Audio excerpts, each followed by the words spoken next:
Minha máquina me engana. Zé Carlos, Aham. 18 de junho de 2022, como diria meu amigo Jonas Halston, o palco é seu. Legal. Bom dia aí, ó, para todo mundo. Eu vou compartilhar aqui a tela.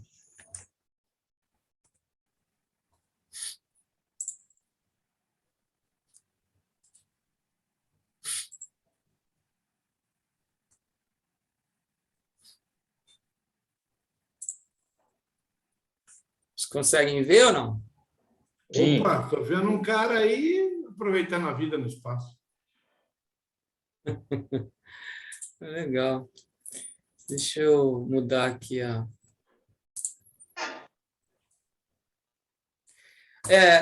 Na reunião passada, em 21 de maio, eu me planejei para fazer a apresentação de forma única, né? São 75 slides, e eu até treinei para a gente fazer tudo de uma vez, mas não foi possível, então separamos em duas partes agora. Eu agora vou tomar a liberdade de fazer um resumo bem rápido para não ficar cansativo, e a partir do slide 64 até o 75 a gente dá como essa reunião aqui. Eu vou passar meio rápido por toda assim, os slides, mas de forma a só as partes mais importantes deixar em evidência. Eu brinquei no começo da apresentação com esse primeiro slide aí, que é uma propaganda da cerveja, né? E a Carl's Beer sempre fazendo essas propagandas para mexer com o consciente aí das pessoas, e o cara está tomando uma cerveja aí no solo lunar e vendo a Terra lá ao fundo, né? É até possível, a foto é possível, mas tomar a cerveja aí seria um problema bastante sério, tá? Eu coloquei mais para aguçar um pouquinho e tornar a apresentação um pouco mais leve, tá? Aqui, então, a cerveja, não seria possível o cara tomar essa cerveja, mas se ele tomasse essa cerveja aqui, ele teria um problema estomacal bastante grave. E, com certeza, não seria possível em função da carbonatação e tudo mais, tá? Não sei nem como é que ele abriria o traje Oi? dele para poder tomar. É. Então, eu estava falando das propagandas que a cerveja Carl's Beer faz. Tem uma aí que circula na internet aí dos harleiros que estão num cinema aí totalmente lotado, e aí tem 3 ou 4 cadeiras só vazias, e eles ficam esperando as pessoas entrarem para ver se eles vão lá sentado lá dos caras mal encarados lá, né, dos harleiros, tudo cara de mal e tudo mais. Aí vai chegando, são 2 casais, aí um toma a iniciativa e vai lá no meio de todo mundo e senta nas 2 cadeiras vazias.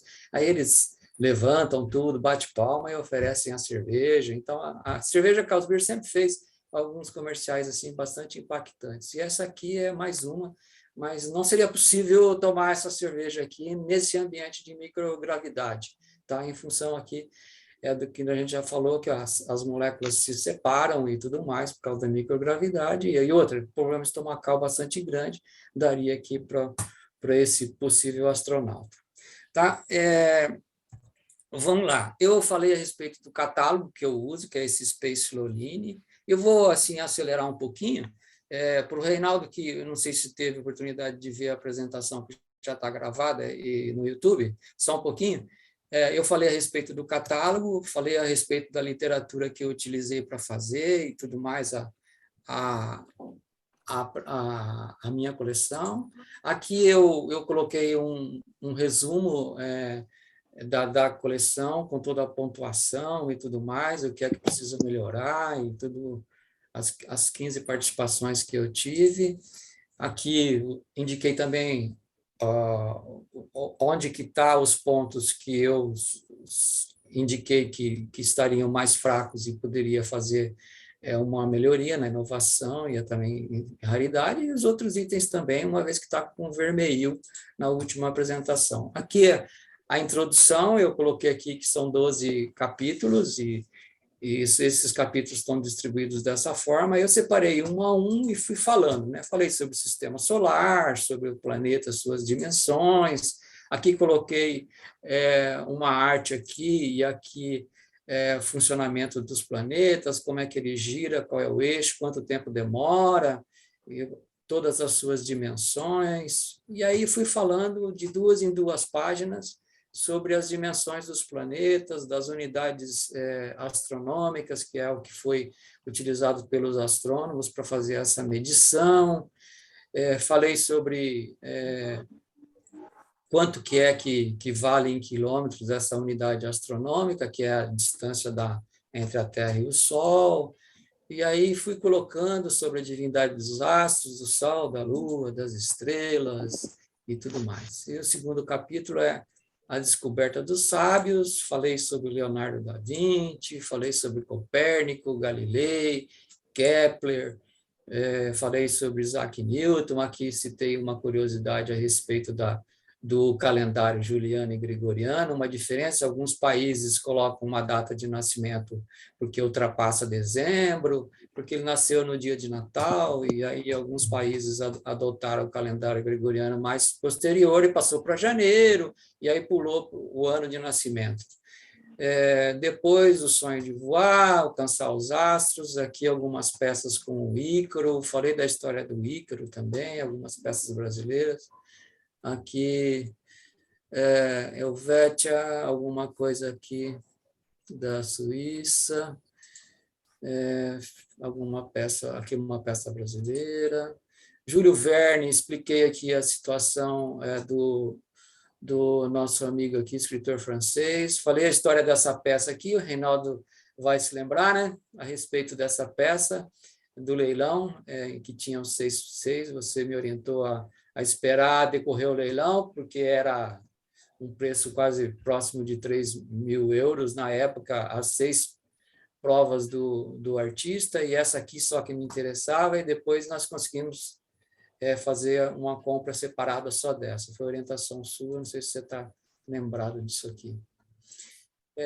Aí falei sobre o George Wells, falei do Méliès também, da história sobre o livro do Júlio Verne, aí depois falei sobre os pioneiros, aí o Konstantin Tsiolkovsky, o Zander e o Kibalchik, e aí falei dos americanos, falei dos projetistas alemães, aí tem aqui o desafio do Sergei Korolev, aqui dos balões, falei do padre Bartolomeu, o padre que sonhava voar, falei dos 2 irmãos aqui, do Giuseppe e do Jacques Montgolfier, que é a história do balão. Aqui tem um detalhezinho que depois, fora da apresentação, tem um errinho aqui, ó, 1684, o correto é 1864. Quem detectou isso aqui, nem eu tinha visto isso, tá? Essa coleção já foi para a apresentação. Quem viu isso aqui foi o César, me deu um alô. Então, depois eu vou corrigir essa página aqui, porque está invertido aqui, ó, 1600, tá? Que é uma correspondência que foi aberta pela censura, e aqui é um mártir da aeronáutica brasileira, aqui, Augusto Maranhão. Tá, aqui tem Santos Dumont, muitas coleções tem Santos Dumont, coloquei aqui também, por conta do desafio de voar. Falo sobre o 14 bis. Aqui tem a história dos cartões, tá? Dos inteiros postais do Santos Dumont. Aqui estão 6, e só tem esse quinto aqui que eu utilizo, né? Que é esse aqui, que está com deslocamento da cor. Bom, 14 bis tem bastante material a respeito. Depois eu começo a falar sobre os 2 desafios, entre os russos e os americanos, né? Eu começo falando nesse capítulo aqui sobre os russos, e mais para frente eu falo sobre os americanos, e depois, num terceiro capítulo que fala da sequência dessa conquista do espaço e o desafio de um país e de outro, das 2 nações, da cooperação. Então, aqui eu falei sobre os russos, aí aqui uma curiosidade, sobre o Sputnik, que é o primeiro satélite russo, que foi colocado em 57 na órbita, como era muito badalado na época, muitas bandas tomaram esse nome, e aí nós temos aqui o Roberto Carlos e o Tim Maia, que também tiveram uma banda com esse nome Sputnik.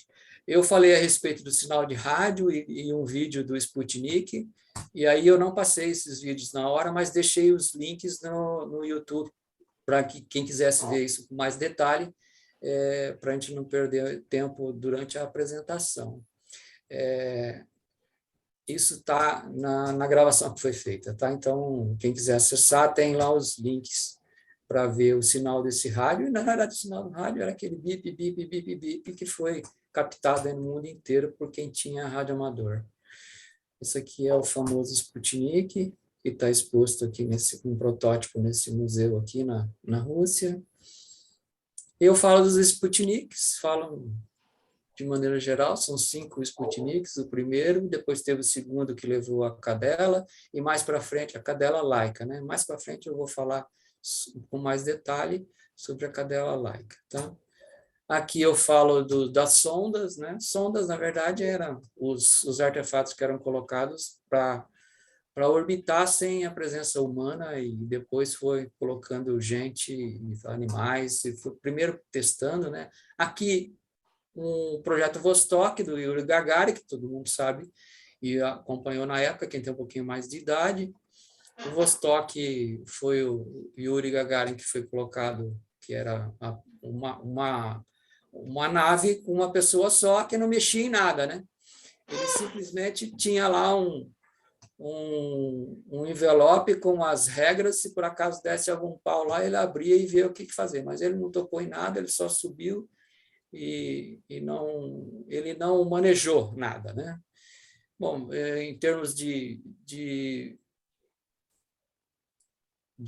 Vostok, eu falo também aqui das outras Vostoks que tiveram e outras naves. Falei também a respeito da Volkshood, que é o primeiro astronauta que saiu para fora da nave e orbitou. Falei do Vostok 6, que é a nossa famosa Tereskova, Valentina Tereskova, a primeira mulher que foi colocada também para orbitar, e aí os probleminhas e as curiosidades que aconteceram e tudo mais. Os russos colocaram uma mulher para ver qual era a reação e qual a diferenciação que tinha entre o Yuri Gagarin e ela, em termos de quais as reações, né? Parece que não deu muito certo, ela teve alguns probleminhas, não sei se ela estava de TPM ou o que era. Aqui tem muita literatura que fala a respeito. Ela não quis fazer algumas coisas que eles pediam para fazer e tudo mais. As missões continuaram e aqui tem a Volkshood 2, o astronauta que saiu para fora da nave, fez o primeiro passeio. E aí depois eu encerro essa parte dos russos e comecei a falar a respeito dos desafios dos americanos nesse capítulo. E eu falei a respeito das primeiras sondas americanas também, da criação da NASA e as Apolos, né? As Apolos, que teve 18 Apolos, né? E a Apolo 11, que foi a que chegou à Lua, né? Falei a respeito deste selo aqui, que é o selo que tem uma diferença, que esse da direita aqui, não tem a bandeira americana no ombro esquerdo. Apolo 11, e aí continuo falando das Apolos e tudo mais, e eu falo aqui, no próximo capítulo, observação de outros planetas. Falo do telescópio Hubble, né? E falo do seu criador, o Edwin Hubble, aqui uma página inteira, com as imagens captadas pelo telescópio. Aqui tem uma correspondência que o Reinaldo vai saber, né? Que é isso aqui, né? Está rachurado aqui, mas é uma correspondência que me foi brindada pelo Reinaldo aqui a respeito do cometa de Halley. Está lembrado disso aqui, Reinaldo? Conheço a letra e a caixa postal. Conhece, né? Eu rachurei aqui em função de tem os seus detalhes aí. Nome feio tem que esconder. Tá bom. E aí eu sigo falando sobre outros planetas e outras sondas, aqui algumas peças aqui com algumas curiosidades e tudo mais. Aqui uma caderneta, Até eu falei, o James estava presente, o James tem na coleção dele também, de Esperanto, essa caderneta aqui. Aqui é a capa da caderneta até aqui, né? E aqui os selos. Ela está inteira, né? Bom, falo da cooperação internacional. Então, falei dos russos, falei dos americanos, da cooperação internacional, tá? E aí começa a falar sobre os programas, essa ASTP aqui, que na verdade era Apollo Soyuz Test Project, que era um projeto com as naves Soyuz, né? Aqui a Intercosmos, aqui os inteiros postais bastante, que eu tenho vários aqui, com propaganda do Partido Comunista. Aqui outro. Tem bastante bloco russo e tudo mais, talvez seja um exagero na coleção. E essas mini folhas aqui, né? Tem uma certa crítica com utilizar isso aqui. Eu comentei a respeito disso também. Bom, aí começa a falar das naves Soyuz, que foram as últimas aí que estão sendo utilizadas pela Rússia. E aí um outro capítulo que fala que eu citei, que é até onde chegamos e aonde podemos chegar. Eu lembro até da sua sugestão, Reinaldo, a respeito de colocar um capítulo a respeito disso. Aí eu fiz um breve relato aqui, mais histórico, com base nos ônibus espaciais americanos, né? E meio parecidos, né? Tem Enterprise, aí eu falei a respeito também aqui da Star Trek, aqui, que houve uma mudança no nome e tudo mais em função do filme americano, e da Endeavour, que foi a última, e tudo mais. A era dos ônibus espaciais, né? Aqui também eu rachurei aqui, tem uma correspondência circulada aqui no inteiro postal, que tem um complemento, e aqui eu acho que é Rogério Dedivitz, aqui, tá?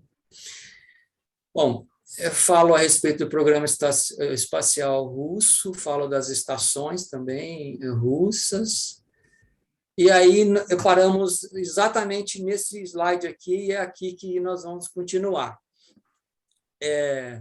Falando, então, a respeito das estações espaciais.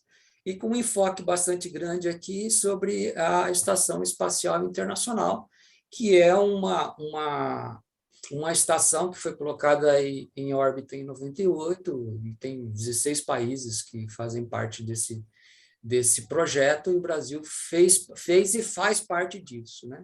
Rússia, Japão, Canadá, Alemanha, Itália, Suíça, Inglaterra, Suécia, Dinamarca, Bélgica, Noruega, Holanda, Espanha, Brasil e Estados Unidos.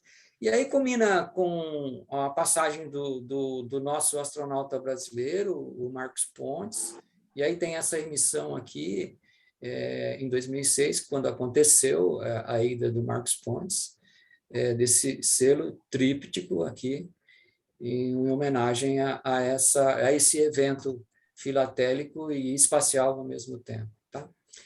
Bom, aqui tem uma caderneta, aqui também é a capa, até essa parte aqui, também, onde, na verdade, aqui é um desenho animado que foi transformado em selo.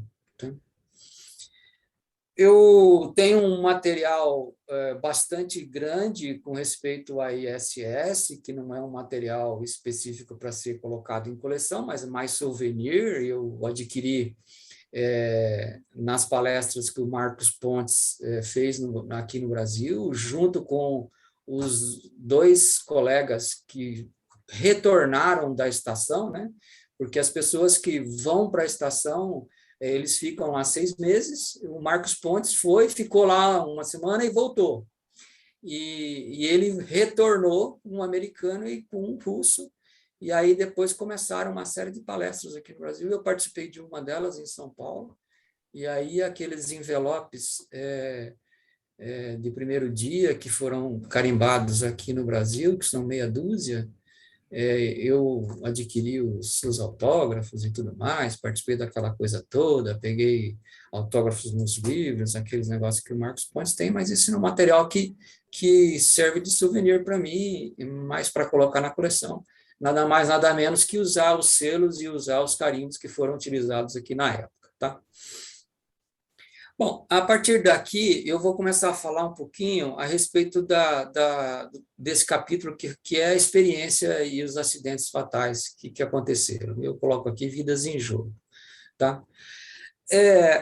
Para você conseguir alguma coisa que fala filatelicamente de acidentes e fatos negativos com respeito à conquista do espaço, é um negócio muito.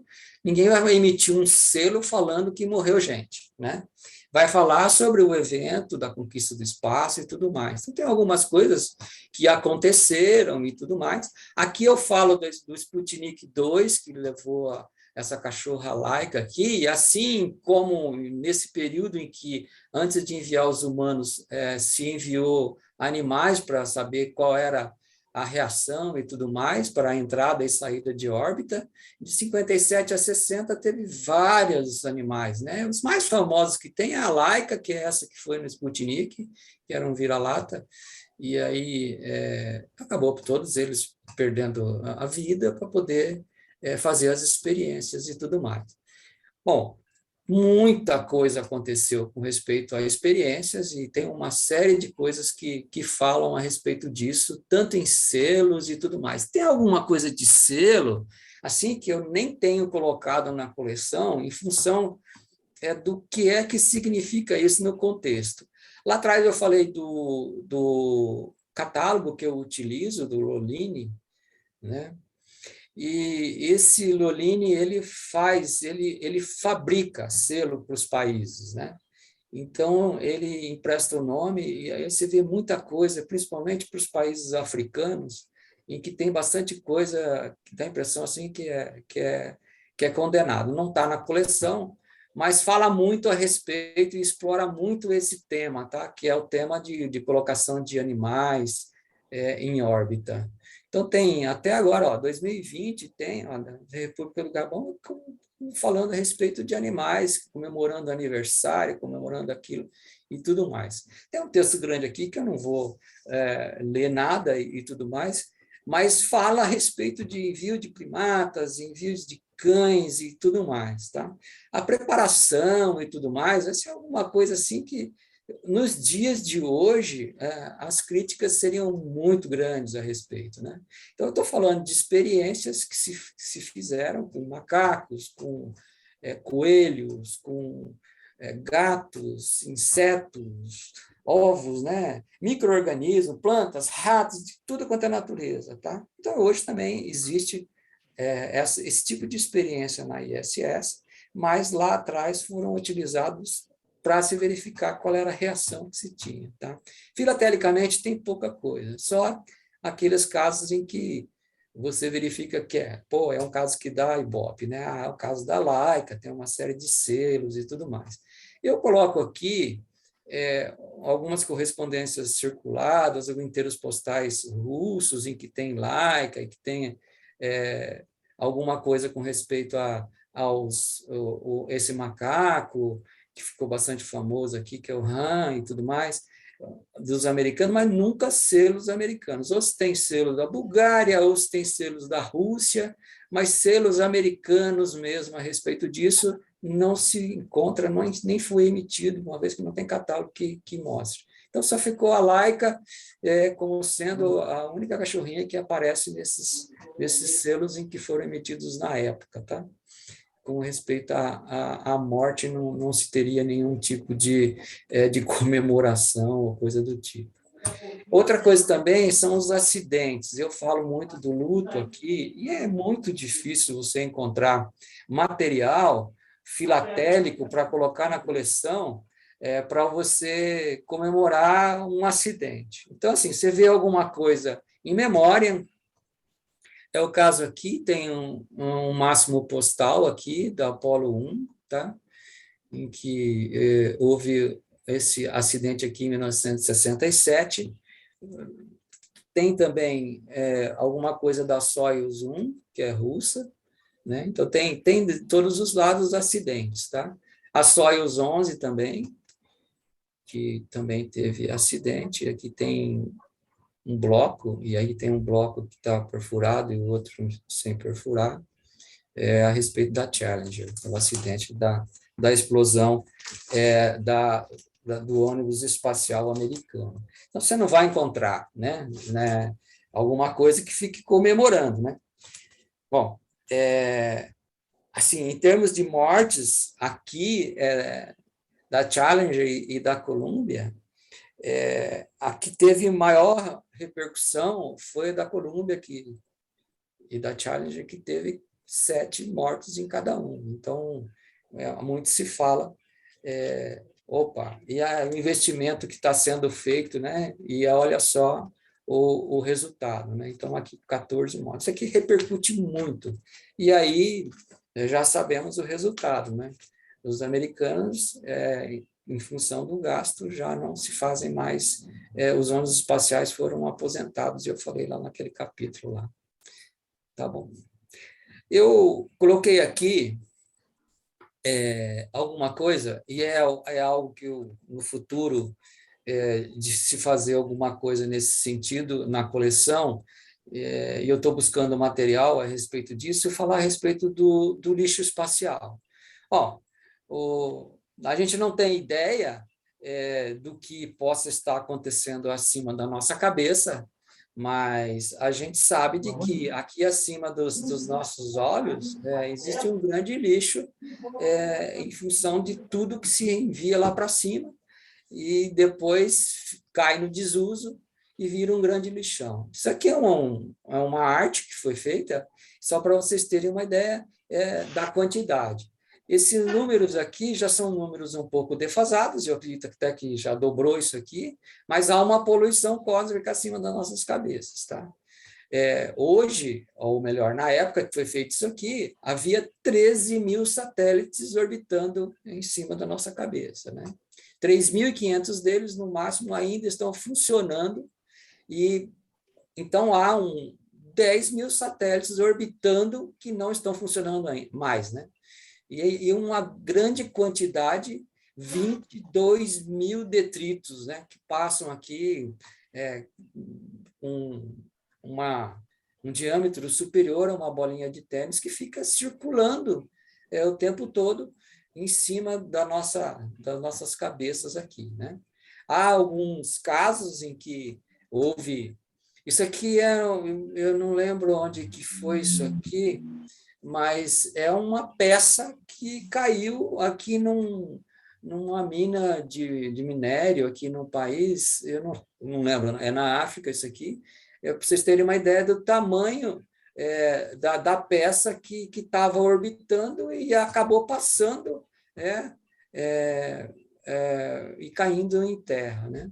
Então, há uma quantidade grande de satélites voando, funcionando ou não funcionando, e esse lixo espacial está acima das nossas cabeças. Eu pretendo aqui uma oportunidade aí posterior, buscar material para ver se eu consigo colocar alguma coisa na coleção a respeito de lixo espacial. Tá? Também falando aqui, só recapitulando, nós falamos sobre os pioneiros, nós falamos sobre as primeiras tentativas dos russos, depois falamos a respeito da corrida, né, dos americanos, para também não ficar atrás, e depois falamos da corrida da cooperação entre os dois países. Então, primeiro os russos, depois os americanos, depois eles se juntaram em projetos, hoje eles estão juntos, né?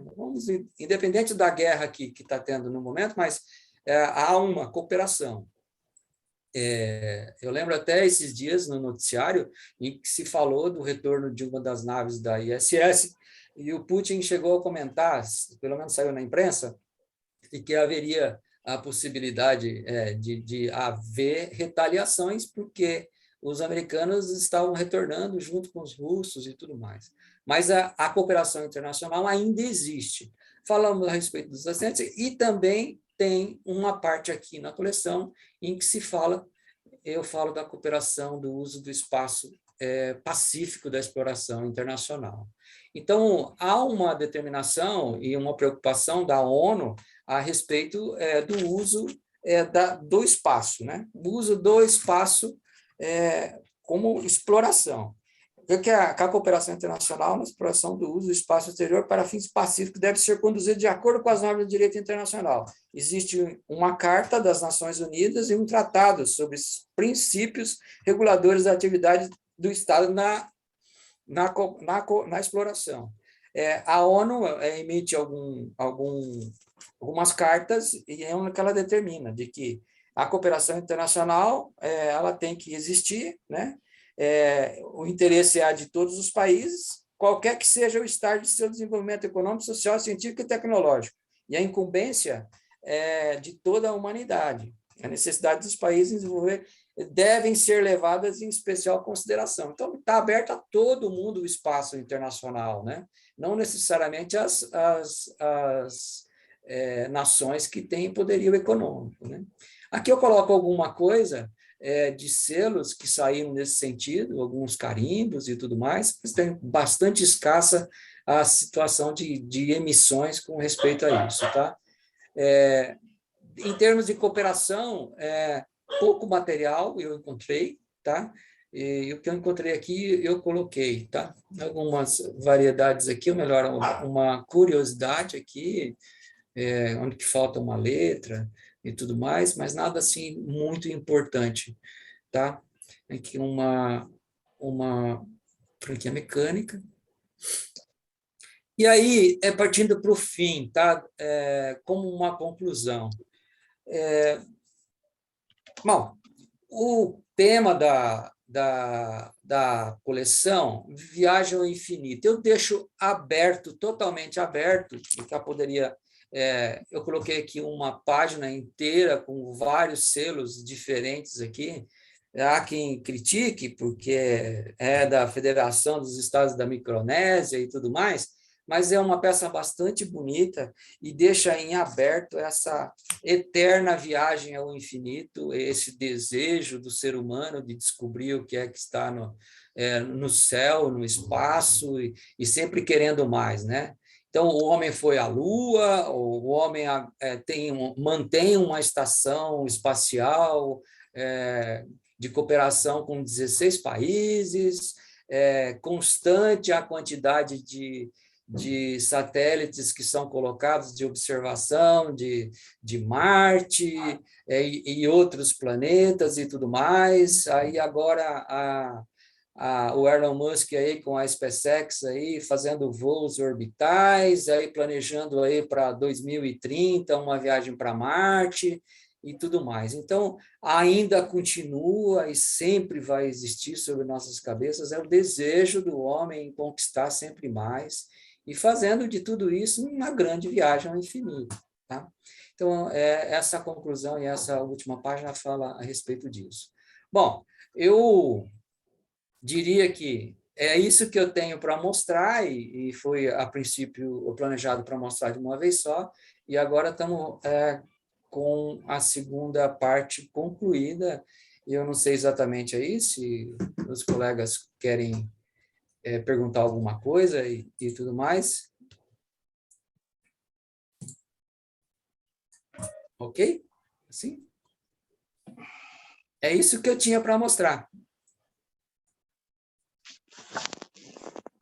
Alguma pergunta? Alguma coisa? Fantástico. Não, eu na verdade, tomei proveito aí e agradeço essa síntese que você fez no começo para me recolocar. Evidentemente, em parte, acompanhei o surgimento e o desenvolvimento dessa coleção, uma coleção, para mim, sempre muito interessante, porque ela faz uma visão diferente, né, da forma de exploração. E aquilo que você colocou, né? Hoje, se for olhar, daqui a pouco tem que arrumar um selo aí do Elon Musk, ou o que quer que seja, porque toda essa corrida espacial, que até então era governamental, virou agora uma iniciativa privada, né? Esse é bem citado, porque, na verdade, o que se tem hoje é alguma coisa de exploração comercial do negócio, né? O que era público, né, na conquista do espaço, passou a partir do momento em que os governos não têm mais dinheiro para investir, passou a ser uma iniciativa privada. E o cara está colocando lá para uma agenda que, segundo consta, ela está lotada de gente que quer ir para o espaço, para ficar 20 minutos no espaço. Pra você ter uma ideia. Então, para você orbitar, você sobe, dá uma voltinha e desce. Quanto é que custou isso? Ah, 1 milhão. Entendeu? Então, no futuro, isso vai ser muito corriqueiro, né? E aí vamos aguardar, né? Será que nós vamos para Marte? Será que é lá mesmo que é o planeta que seria habitável no futuro? Não sei, né? E aí fica em aberto, né? Tudo isso, né? Agora, é interessante que os governos agora compram lugar nos voos privados, né? Ou utilizam parte dos voos privados para fazer os lançamentos que têm interesse, né? Isso, só para você ter uma ideia, olha como é que está a situação mundial hoje, né? A carência de recursos, o que tem de recurso está na mão de poucos, né? São os caras aí que mandam e desmandam. A parte de combustível, que é uma parte bastante crítica, está sendo reestudada, né? Na apresentação, você viu lá a quantidade de combustível que levava um ônibus espacial. Então por módulos, né, e gastando aqui. Agora você vê a última nave que foi aqui, que está certo que orbitou apenas, né? Ficou aqui em volta da Terra, e porque foi 10 a 12 minutos de voo, pelo menos o último que eu assisti, né? Dá tempo de você assistir aqui ao vivo, né, a live, e ver o retorno, e não se perde nada, né? Ela retorna e não se estraga nada. Então, há muita modernização de equipamentos e tudo mais, né? Que a estação espacial mesmo, ela passa, acho que diariamente, por mudanças em que a gente não pode nem imaginar o que está acontecendo, né?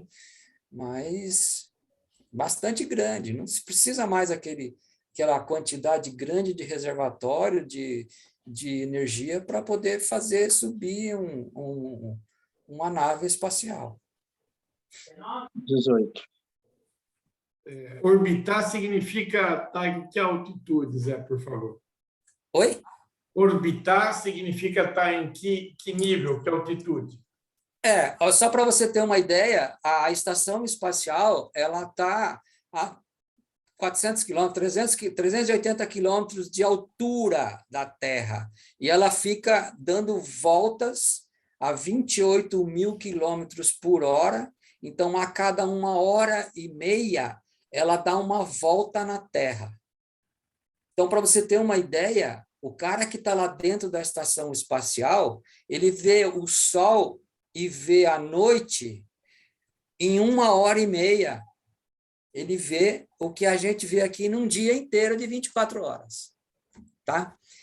Quando se fala que vai orbitar a Terra, é parecido com uma volta inteira dessa, só que não dura 1h30. O cara vai lá para cima, sai da atmosfera, fica lá a 280 a 300 quilômetros de altura, vai lá em cima e volta.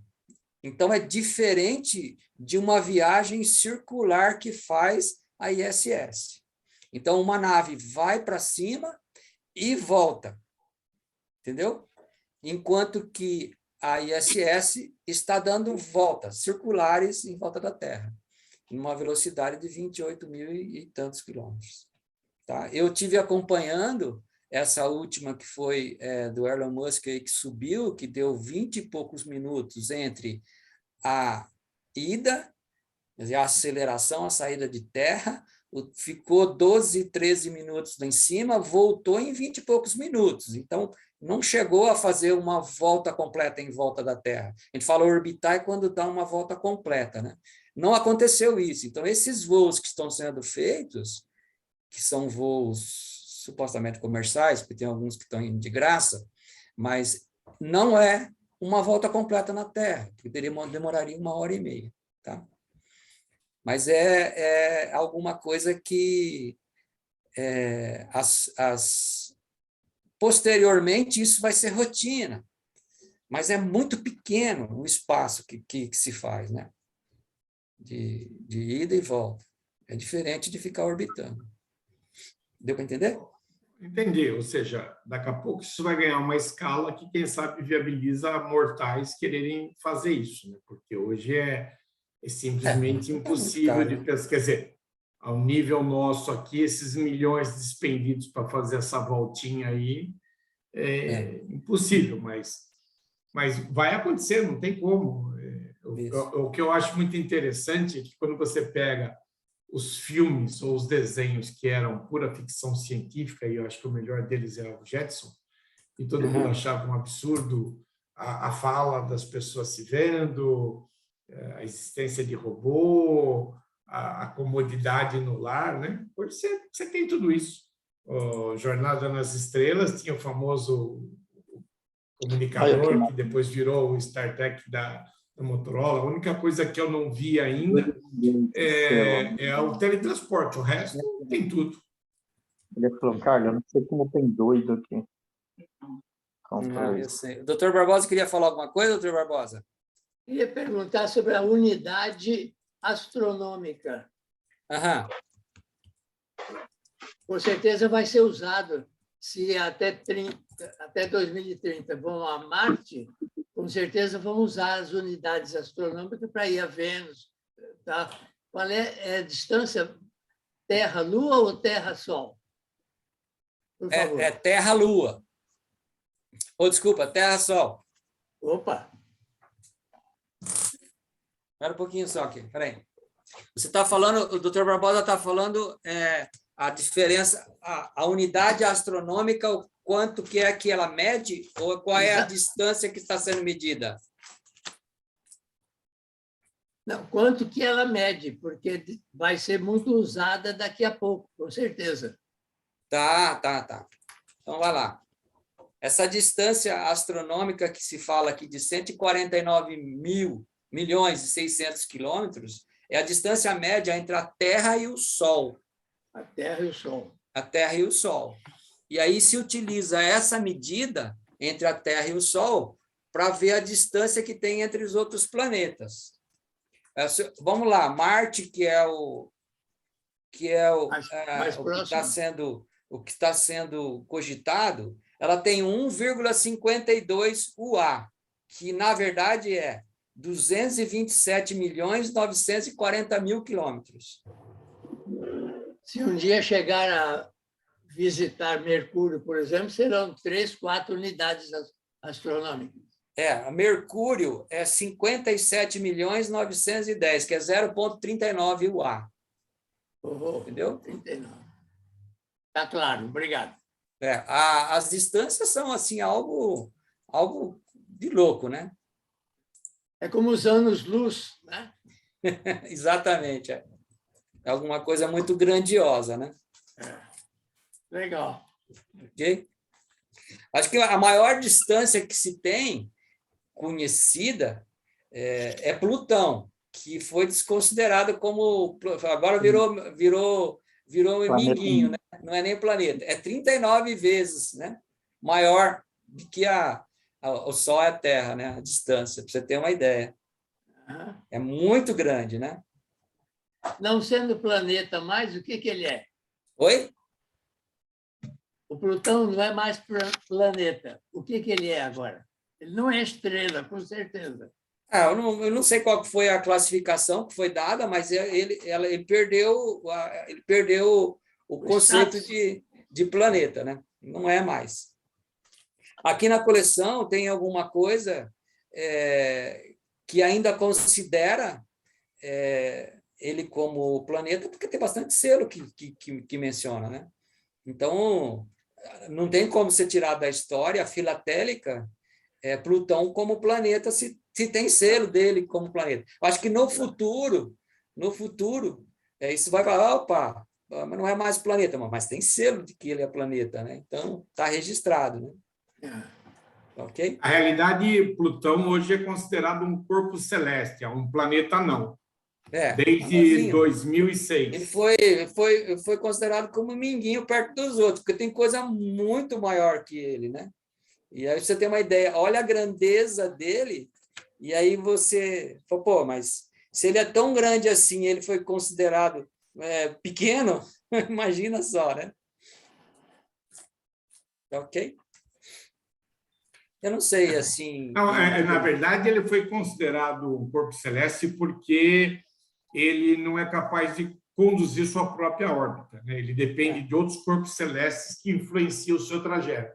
Então, como ele não tem órbita própria, ele deixou de ser um planeta, considerado um corpo celeste, ou planeta não, mas tem as famosas controvérsias aí. Assim diz os eletrônicos, o Google. Um cara legal para participar aqui da nossa palestra seria o Maluf, né? Ah, sim. Sim, o Maluf ele faz parte do nosso grupo, mas ele não está participando das palestras. Ele agregaria bastante aqui nas nossas curiosidades, porque ele é um observador do Sol, ele tem lunetas lá na casa dele, tem uma série de coisas. Então, ele poderia até agregar bastante assim, em termos de conceito, uma vez que ele é professor e ele lecionava a respeito desses assuntos, né? É bacana. Mas faz tempo que ele não aparece por aqui, né? Quem sabe? Daqui a pouco ele volta a brilhar aqui. Agora, você pensa em fazer uma nova montagem, Zé? O que você está enxergando da coleção, considerando essa própria evolução que você mostrou aí de prata até vermelho? Eu tenho que montar isso aqui no A3, né? No A3 é aquela página que supostamente são 2 A4 juntos, né? E para se fazer esse tipo de montagem, eu tenho aqui uma outra pasta com material bastante grande também. E preciso acrescentar algo mais para que, não diria engordar os capítulos, mas colocar alguma coisa um pouco mais volumosa, né? Está planejar, tenho que planejar. Eu até agora não fiz nada, você vê que está parado aqui. Eu não fiz inscrição em nenhuma das exposições competitivas posteriores àquela última do Vermelho.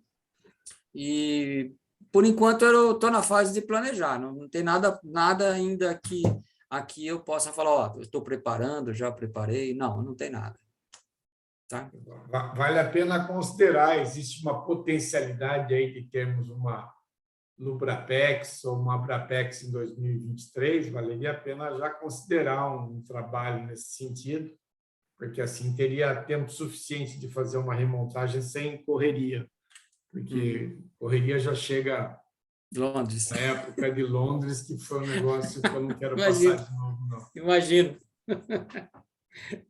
Mas tá bom, é isso. Mas ela tem uma estrutura bastante sólida, valeria a pena uma remodelação, né, normal em toda a coleção, né, para ela ficar pronta para 2023. Ela tá montada às 80 páginas, elas estão montadas no tamanho carta, né, que foi a primeira que eu fiz.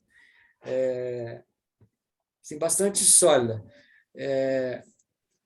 Talvez na palestra do James, que ele vai mostrar as ferramentas que utiliza e tudo mais, para facilitar um pouco. Isso aqui foi feito no Word da Microsoft, que é um negócio assim, não sei se você utiliza para fazer os seus, mas eu digo... Eu sou arcaico, eu monto no Word ainda minhas coleções. Então, todas essas páginas que eu tenho aqui, os 80 e as alterações que foram efetuadas, eu tenho elas todas catalogadas aqui, guardadas em arquivo digital. Então, qualquer alteração que se faça, eu vou lá na mesma página. O César comentou que havia um erro de inversão de 1864 para 1684 na página do Augusto Severo.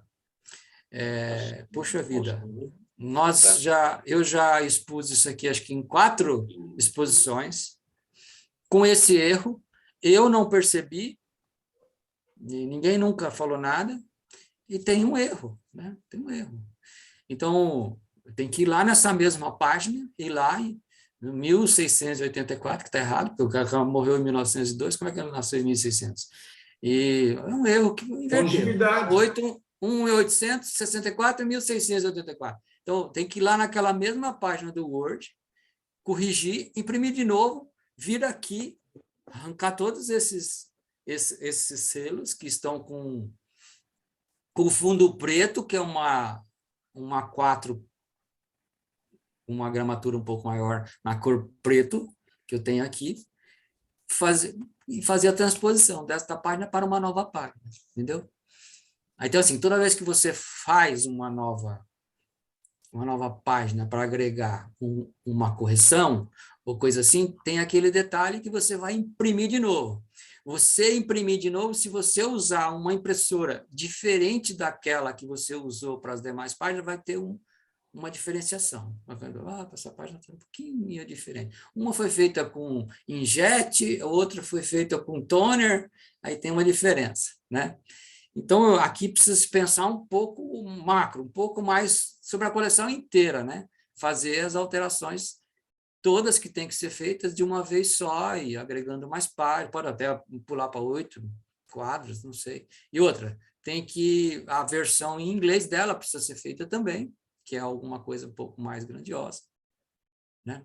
Então, tem que fazer a versão em inglês, porque, de repente, você vai para uma exposição FIP, precisa de uma das línguas hoje utilizadas na FIP, né? Que é, eu não lembro mais, mas é inglês, francês e espanhol, não sei. E alemão. São 4 idiomas. Antigamente então todo mundo faz 5. em inglês porque é mais fácil, né? Para nós brasileiros, pelo menos. Facilita ser um idioma que todo mundo vai ler, né? Eu, particularmente, aquilo que eu comentei, acho que no SPP Conecta, na exposição de... Então, uma coleção que já está em vermelho, não sei se compensa fazer uma versão em português dela, remodelada.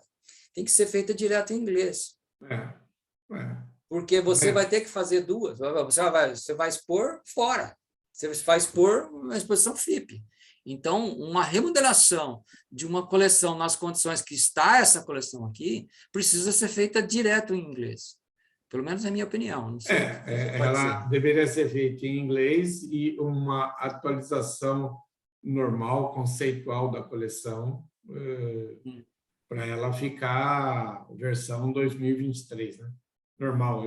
Eu particularmente remonto a minha coleção a cada 3 anos. Eu não penso aqui em colocar capítulos novos. Ela está com 12 capítulos.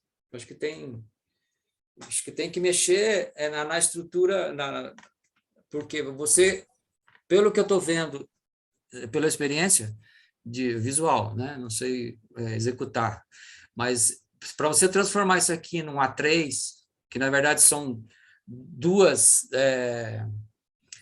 A4, né? Deitados, que é o A3 é 2 páginas em pé, né? Mas isso é o conceito, a montagem é diferente, né? Então, mas eu digo assim, você não precisa usar os limites dos 2 A4, você pode trabalhar à vontade, né?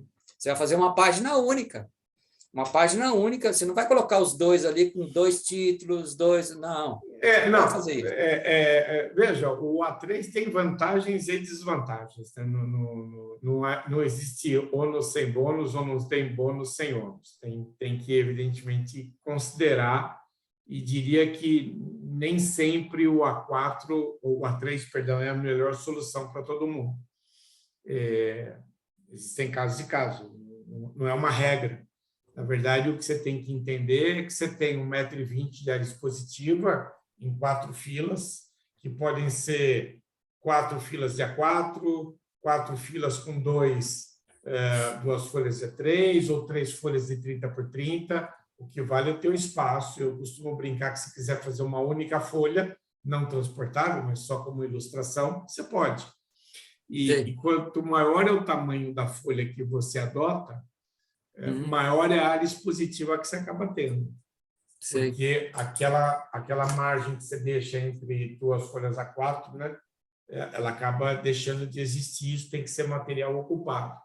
Tem gente que se dá super bem, tem gente que se dá mal, tem coleções que caem super bem no A3, que são normalmente as temáticas. Eu não vejo essa mesma esse mesmo uso, às vezes, para a história postal e tradicional. Não vejo o pessoal aderindo isso, eles têm aderido à folha 30 por 30, mas cada caso é um caso, não tem regra. Todas as folhas são válidas.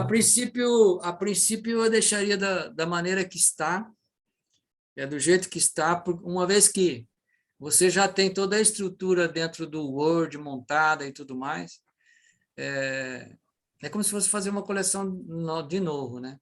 Eu trabalharia na tradução disso para o inglês e agregaria aqui um pouco mais. Se fosse para mudar para o A3, eu acredito que precisa de mais peças, porque o A3 vai tornar 2 páginas do tamanho carta em um monte de claros, um monte de brancos, de ocos, né, de buracos. Sim. Isso é só você pegar aqui, se você pegar os meus slides que eu coloquei uma página do lado da outra, você vai ver que as margens desaparecem, 2 margens. A da página da esquerda, a margem direita vai desaparecer, e da página da direita, a margem esquerda vai desaparecer. Juntando as 2 margens, ela provoca um buraco na coleção que você tem que preencher. E preencher com peças e não com textos, né? Porque, de repente, a partir do momento que você coloca muito texto na coleção, isso indica que você está faltando peças. Tem essa. Você está sem áudio, né? Perdão. Não necessariamente, eu diria assim, numa olhada muito superficial, essa coleção última que eu lembro dela, 2016, de Viana do Castelo, do Brapex, dos 40 anos da exposição, acho que foi a última vez que ela teve exposta. Então, se você considera 2016 para 2022, são 6 anos, onde a filatelia temática agregou algumas coisas bastante novas ou básicas, que é a parte da exploração filatélica. Então, necessariamente, esses envelopes aí apresentados, onde você só escreve envelope com censura, necessariamente hoje seria importante colocar qual é o porte e a censura, o país da censura, e pela identificação você consegue saber qual é o número do censor e um monte de informações que até, vamos chamar, 2016, 2017... Lá atrás não tinha importância. Não tinha importância, hoje é uma forma de você agregar conhecimento filatélico. Né? Então, isso seria importante ser feito, onde você usa uma franquia mecânica, colocar o tipo de máquina utilizada e, por vezes, pelo número da máquina, você consegue até colocar o período o qual foi utilizado. Então, são recursos que todo mundo hoje tem usado, porque conhecimentos filatélicos que valem 15 pontos, e antigamente era só demonstrado pela variação de peças que você utilizava, né? Franquia, filigrana, a carta, o bloco, a caderneta, o inteiro postal, o que seja. Hoje em dia, além de você usar as peças, o esclarecimento da peça, o esclarecimento do porte do envelope, também são necessários. Então, quando você abre a coleção com aquele carimbo espanhol, né, Companhia do Sol. Companhia do Sol. Isso, eu uso o mesmo envelope e eu coloco, primeiro, por que Companhia do Sol, em que período ela foi válida e qual é o tipo do porte que estava sendo utilizado, como uma forma de ter uma pesquisa. Né? Então, seria, assim, na passagem rápida, a única coisa que eu sugeriria para você. Legal. Não sei se tem mais algum questionamento, alguma coisa. Acho que foi fantástico. E você se prepara ela que 2023 chega rápido. Acho que seria bom até para o CTC, né, ter mais participações aí. Então, tá. Assim o CTC mantém o sorriso na filatelia.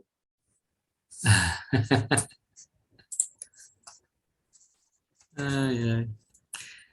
Eu estou tentando aqui colocar eu mesmo colocar o meu... Se quiser, eu puxo aqui. Eu deixei ele na boca. Pode Esse é pôr, o antigo. Esse é o antigo. Puxa aí o seu. Vamos lá. Tá fácil aí? Opa. Tá na tela? Tá na tela. Então, vou tomar a liberdade de, em nome do presidente do CTC, outorgar para o nosso palestrante aqui, José Carlos Vence Guerra, um certificado referente à segunda parte de sua apresentação, Viagem ao Infinito, sua coleção temática, premiada com o Vermelho em 2016 na Lubrapex de Viana do Castelo, e registrar aqui, em nome de todos os participantes e integrantes do CTC que, porventura, não puderam estar aqui, nosso agradecimento pelo tempo, que eu sempre acho que é a parte mais importante de todos nós, porque a gente só tem um para dar e ele não volta mais, e por compartilhar conosco o seu conhecimento. Muito, muito obrigado. Agradeço. Legal. Muito obrigado. E o que temos na próxima palestra nossa? Qual deve ser? A próxima palestra será com o nosso digníssimo Reinaldo Macedo, no dia 18 de julho. Tá. E o Reinaldo vai nos brindar com as impressões da Helvetia 2022, que foi a exposição FIP realizada em Lugano, na Suíça. Legal, legal. Com o maior prazer, vamos fazer um bate-papo aqui sobre o que foi o evento, o que é importante ter observado ou não. Acho que é legal, vai valer o bate-papo. Muito bem, agradeço Então, a todos. já intimando todo mundo a estar aqui no dia 18. Oi, Barbosa, você ia falar de sorteio. Estaremos presentes. Parabéns aí, JC. Obrigado. Obrigado. Professor Zeca, agradeço a presença. O Barbosa quer falar. Está sem... O meu está chegando? O meu está chegando? O professor Zeca está com áudio. O doutor Barbosa está falando. Barbosa, você está no mudo. Seria o professor Zeca o comerciante de cartões telefônicos de Brasília ou é outro professor? Não, eu sou de Jundiaí. Jundiaí. Sou Marx, como você também. Eu sou de Jundiaí e tenho um projeto na escola chamado Selo na Sala, né? Um projeto de filatelia. Eu sou professor aqui da rede de Jundiaí. Eu cheguei um pouco atrasado. Eu sou síndico aqui do prédio. Eu estava na correria, não consegui chegar na hora. E eu até pus uma mensagem aí, não sei se deu certo, se chegou. Eu estou falando do celular, né? E o Marcos Pontes esteve em Jundiaí há uns anos atrás, eu tive a oportunidade de estar lá com ele, né? E eu também acabei, né, tendo alguns souvenirs, algumas coisas autografadas dele, inclusive um FDC que eu tenho lá do final dos anos 60, do Homem na Lua, né, lá dos Estados Unidos, e que ele autografou alguns FDC do Santos Dumont, ele também me autografou, né? E o que não é bom. Não é bom? Você lembra? Isso. Muito bem. Não, o seu recado no chat eu li e até respondi. Tá, eu não voltei lá. E eu estive, quando ele retornou em 2006, o Marcos Pontes, ele fez uma série de palestras aqui no Brasil, antes de retornar para Boston, e eu estive em São Paulo, no Senai. Foi concorrido, tinha 100 vagas só, e foi uma correria. Eu estava trabalhando em São Paulo e eu participei. E eu levei a meia dúzia de aqueles envelopes que o Correio emitiu, e aí a assessoria dele, não, ele precisa voltar, vai para São José dos Campos, pegou o avião para voltar para os Estados Unidos, uma correria, não sei o quê, e eu pretendia fazer pessoalmente lá com ele para pegar. Aí a assessora falou: se você quiser arriscar, deixa comigo no avião, eu peço para ele, porque vai ter vai ficar muitas horas no avião, eu pego a assinatura, se você confiar em mim, deixa comigo. Aí eu tive aquele minutinho, né? Demorou, Pô, foi uma maior carência para conseguir os 6 envelopes com o correio, porque foram emitidos poucos, né? E eu deixar aqueles envelopes tudo na mão de uma pessoa desconhecida e ela me deu um cartão de visita. E eu fui embora, deixei com ela. Falei, só Deus agora, né? Falei, perdi os 6 envelopes. Quando foi daí 60 dias, eu recebi uma chamada no telefone de um escritório lá em São Paulo, na Vila Sônia, onde ele tinha um escritório da assessora dele, dizendo o seguinte, ó, para quem eu devo mandar os envelopes que o senhor deixou comigo? Falei, puxa vida, não acredito. Cheguei até a dar uma acostada assim na cadeira, falei, puxa vida. Aí falei, não, eu vou mandar buscar. Eu mandei um motoboy lá do próprio banco que eu trabalhava, e aí o motoboy foi lá na Vila Sônia, pegou e trouxe para mim, veio um envelope, eu tenho aqui comigo, com uma pasta, com os 6 envelopes, uma carta endereçada a mim, e, pela minha surpresa, a assinatura dos 3, do americano, e do russo e do Marcos Pontes, nos 6 envelopes. E ele mandou uma série de outros souvenirs também, da viagem junto, e eu guardo isso com bastante carinho aqui em casa e tudo mais. Depois, aqui em Campinas, na Academia de Ciências e Letras, aqui teve uma palestra dele também, que eu também participei, e aí, no lançamento dos livros, esses 2 livros que eu mostro no começo da coleção, aí eu mostrei qual é o material que eu li, e aí tive a oportunidade de fazer fotos com a família e tudo mais, e ele autografar os 3 livros dele. Então, foram essas 2 vezes em que eu estive junto com o Marcos Pontes. Depois ele virou político, ele se candidatou várias vezes, né? Não conseguiu deputado, e depois virou ministro, e agora está aí onde a gente sabe onde está. Mas é essa a história que eu tenho com ele. Aqui foi mais tranquilo, eu não vou demorar, só rapidinho aqui.